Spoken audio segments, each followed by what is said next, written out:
New Year's resolutions, are they good? Are they bad?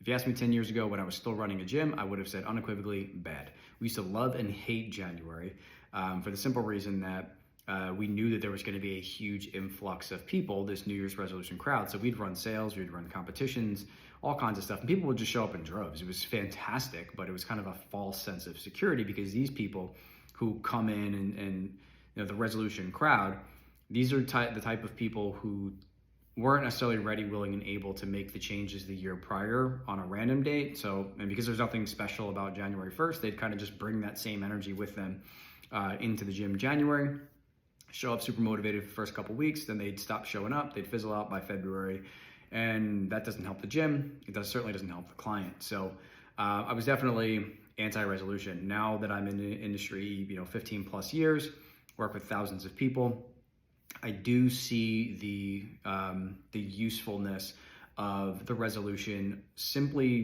because it gets people in the mindset of change, of improvement, instead of just being complacent for your entire life or for this next year at least.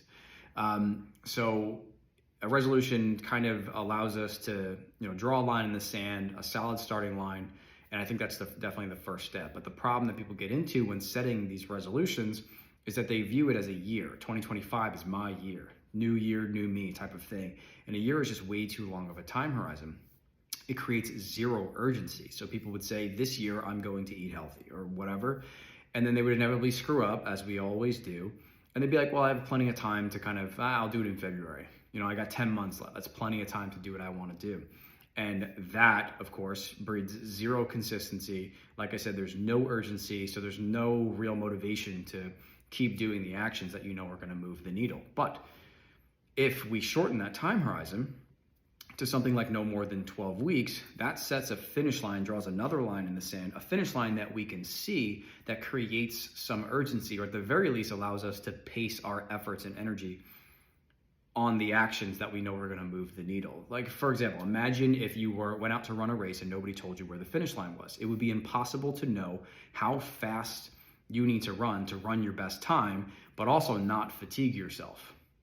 So when you are thinking about goal setting for this year, want to call it a resolution, go right ahead. When you're thinking about that, definitely draw a starting line in the sand, but then you absolutely have to draw a finish line in the sand no more than 12 weeks out. That kind of creates some context for your actions and efforts so that you can stay on track. So if you need any help with habit planning or whatever resolution stuff, hit me up.